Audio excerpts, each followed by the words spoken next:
Eh bien, bonjour tout le monde. Alors, comme vous avez vu, cette semaine, j'ai fait un sondage à savoir est-ce que je devrais faire d'autres chroniques avec des trucs et astuces. Ce fut majoritaire totalement. Alors, voici une nouvelle chronique de GF. Aujourd'hui, la gestion des déchets, du recyclage sur un plateau de tournage. On va voir différentes portions, des trucs, des astuces, gestion de déchets, mais aussi des trucs aussi simples que comment faire des sacs de sacs, quels sont les bons sacs qui vont avec les bonnes poubelles, comment bien embriquer les poubelles l'une dans l'autre, tout ça. Alors, voici une première étape. Bon, alors pour commencer, nous allons parler des différentes grandeurs de poubelles et les sacs qui sont associés à ces poubelles. Pour commencer, nous avons la petite poubelle commune que nous avons régulièrement à la maison. Les grandeurs de sacs qui sont associés à ces poubelles sont en pouces toujours. On parle de sacs 20 par 22, disponibles en blanc ou en noir. Ce sont les petites poubelles qu'on peut mettre parfois au CCM et dans les moniteurs. Ensuite, nous avons les deux formats de poubelles les plus réguliers sur les plateaux de tournage. Soit les poubelles de type moyenne, dont les sacs qui fit avec ça sont de grandeur 26 par 36. Mais attention, ces sacs de 26 par 36 ne fonctionnent pas avec ces poubelles-ci, qui sont un peu plus grandes. Les sacs ici, on parle de sacs de 30 par 38. D'ailleurs, une chose très importante, avec vos sacs de sacs, toujours identifier quelle grandeur se trouve dans les sacs Ziploc. Ça évite la confusion.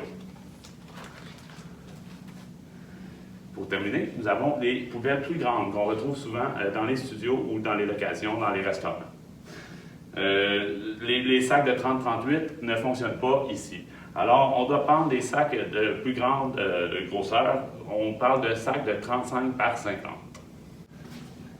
Il vous est peut-être déjà arrivé avec une pile de poubelles dont il y avait de la succion et c'était compliqué à défaire. La meilleure solution pour cela, c'est lorsque vous les empilez les unes par-dessus les autres, de toujours avoir les poignées vis-à-vis, ça évite qu'il y ait de la succion, c'est automatique. Également, pour ce format de poubelle, très important de ne pas perdre les poignées. Parfois, elles s'enlèvent et s'écartent dans la nature. Il ne faut pas les perdre parce que c'est ce qui va permettre de les défaire les unes dans les autres. À la fin d'une journée de tournage, on ferme le couvercle. Container. Ça évite les bestioles à l'intérieur. Lorsque vous faites des sacs de sacs, nous utilisons des grands sacs Ziploc, ce sont les meilleurs. Ensuite, vous mettez en moyenne 10 à 15 sacs dans votre sac Ziploc et vous identifiez la bonne grandeur. Vous pouvez faire un mix entre sacs de poubelle et de recyclage ou y aller de façon indépendante. C'est votre choix. Une astuce que la personne au camion appréciera, c'est de faire des grands sacs avec tous les petits sacs qui arrivent en fin de journée. Donc, en faire un grand sac ou deux grands sacs ou trois grands sacs, mais pas arriver au camion avec 38 sacs qui sont étalés, qui sont à moitié pleins. Donc, faire des sacs qui ont un certain poids raisonnable, mais pour éviter le plus de manipulation possible pour les gens du camion. Quand vous sentez que vous allez manquer de sacs bientôt dans une poubelle, n'attendez pas qu'il n'y en ait plus. Rajoutez-en. C'est important de toujours avoir des sacs disponibles. Ensuite, la majorité des poubelles, normalement, on va mettre les sacs au fond. Par contre, moi, ce que j'aime bien faire, lorsque les poubelles sont établies en studio et ne fonctionnent pas, je mets les sacs comme ceci, ici. Vous voyez? Alors, ils sont attachés avec un paperclip et ça évite de se pencher à chaque fois. Ensuite, les techniques de sacs qui sont les plus répandues. Bon, d'abord, on peut y aller traditionnellement en attachant le sac de récupération sur la poignée et sinon, une technique qui est très répandue aussi, qui est pratique parce que les gens ont tendance à récupérer plus. C'est d'y aller toujours avec des paperclips à faire une poubelle moitié-moitié. J'ai pour vous quelques astuces supplémentaires. Si, tout d'abord, vous avez des bouteilles d'eau à jeter au recyclage, une excellente chose à faire que votre gars de truck va apprécier au niveau du poids du sac de recyclage, videz votre bouteille d'eau.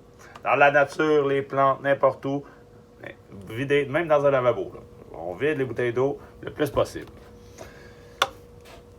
L'essentiel, également, c'est de toujours bien fermer son sac de vidange. On fait un nœud double. Parce que lors du transport, là, ça se peut que le sac, s'il est mal fermé, il va se réouvrir. Vous allez le déposer au camion. Il va se réouvrir quand la prochaine personne va le prendre. Toujours un nœud double et s'assurer qu'il est bien fermé lorsque vous le déposez. Si votre sac, par hasard, coule, bon, à l'extérieur, c'est pas si grave, là, on peut faire avec. Mais si vous avez un chemin à l'intérieur à faire avec un sac qui coule, bien, on le double, tout simplement. On laisse pas une trace là, partout sur le plancher parce que après vous allez devoir nettoyer.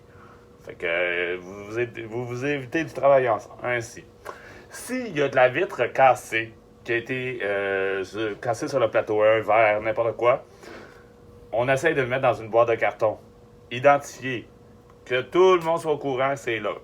Si vous n'avez pas de boîte de carton, ben, vous pouvez le mettre dans les vidanges, mais vous identifiez votre sac de vidange et vous avisez tout le monde que ce sac-là est dangereux.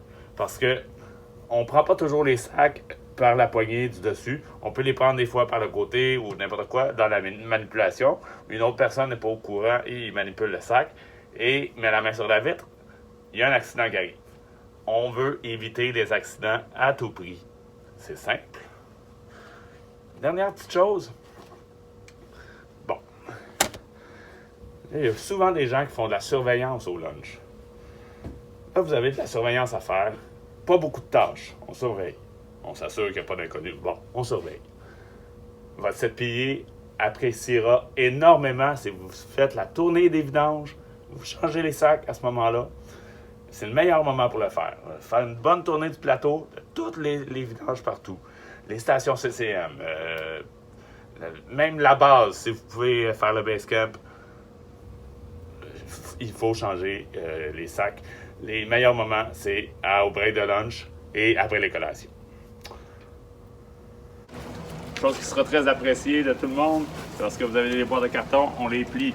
On peut collaborer avec le département du scrap aussi, leur demander de plier leur boîte de carton. Ça prend moins de volume dans le container. Voilà. Bon, eh bien, j'espère que vous avez apprécié cette chronique concernant la gestion de vidange, trucs et astuces. Parfois, ça semble idiot, ça peut sonner aux oreilles comme des évidences, mais c'est bon de faire un résumé d'ensemble. Et la semaine prochaine, on vous revient avec potentiellement un invité surprise. Oh, à la semaine prochaine!